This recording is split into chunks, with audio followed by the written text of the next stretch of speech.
I'm here in central London with Vijay Mallya, one of India's most celebrated tycoons. Mr. Mallya, who's made a fortune from various industries such as beer, spirits, cricket, Formula One and football, and a now defunct airline, Kingfisher, is described by the Indian government as a fugitive from justice. He's had his passport withdrawn. Mr. Mallya, are you going to return to India, and do you think you can reach a settlement with the banks? I definitely would like to return to India.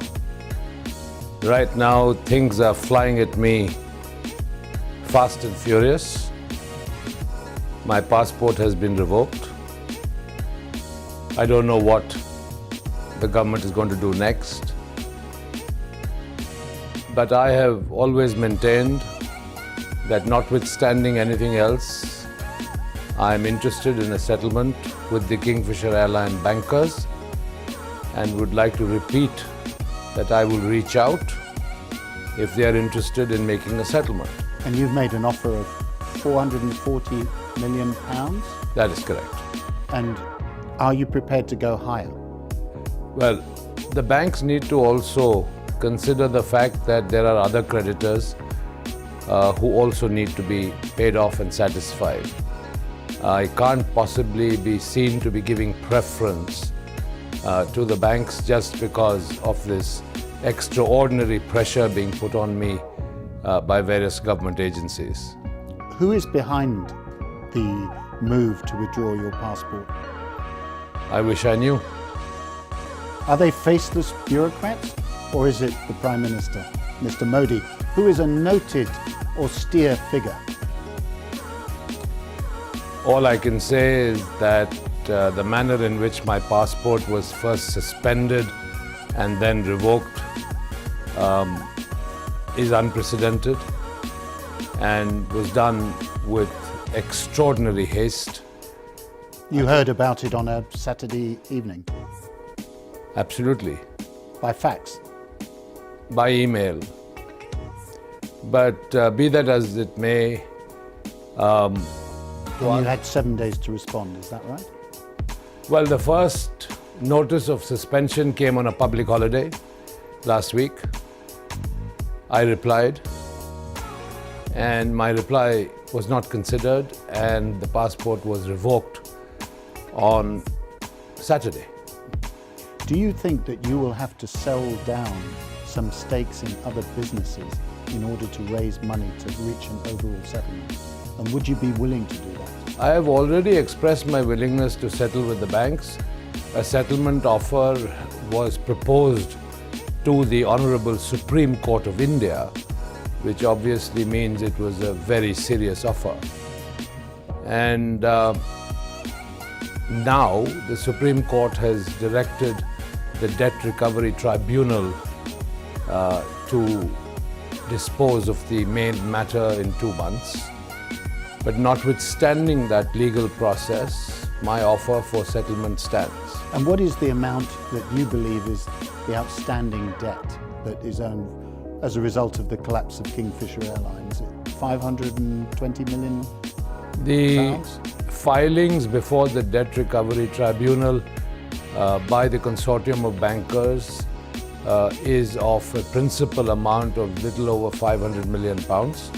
The rest is towards unapplied interest.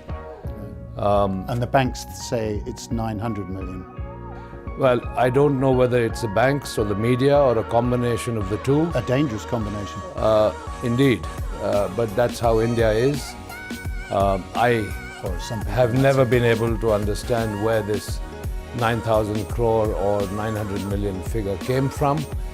But as I said, if there is reason and rationale all around, I think the banks can be settled along with all the other creditors. Now, you're known in the Indian media and in the Indian public as the king of good times. You're often described as flamboyant. You've attended parties, you travel around. Can you explain whether this is you think this is a fair characterization, or do you think that actually you were just say, a brand ambassador? I think those who need to know certainly know that I have acted as a brand ambassador for my brands in a media dark environment. Which means there's a prohibition on advertising for alcohol. Absolutely. And this King of Good Times label was actually a slogan for the Kingfisher beer brand. For whatever reason, I was known as the King of Good Times, and now, of course, indeed, the King of Bad Times. But it's past me now to figure out what I should have done or should not have done. Do you think you made any mistakes? Sure, I must have made many mistakes. Did you misjudge the public mood as it turned against the kind of flamboyant multimillionaires in business in India?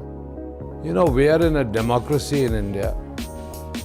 I have been labelled a willful defaulter, which I just cannot understand. We have invested over £610 million into Kingfisher Airlines. We tried everything conceivably possible to save the airline.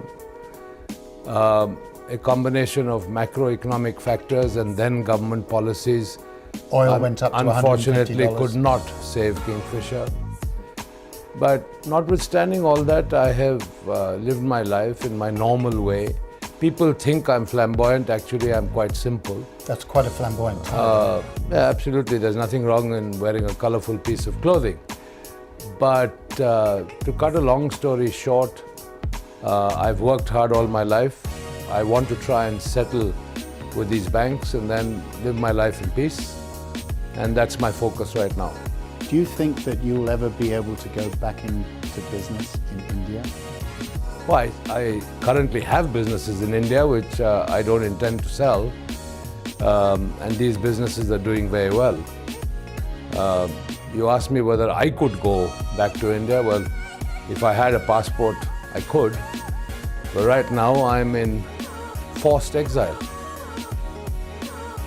Vijay Mallya, the forced exile, the man described as a fugitive from justice, but who says he's willing to settle with the banks. Not only that, willing to clear my name and prove to the agencies concerned that I am absolutely not guilty of any one of these preposterous charges of diverting funds out of Kingfisher Airlines and buying properties and stuff like that. And just to be clear, that's your contention, your word is that you have never diverted money from your companies overseas to fund either your family or your personal interests. That is absolutely correct and forms part of my sworn affidavit before the Honorable Supreme Court of India. And if our government so decides, let them appoint the world's best forensic auditor to come and audit the accounts of Kingfisher, audit how all the bank loans were utilized, and I'm sure they're not going to find anything because that is the truth. Vijay Mallya.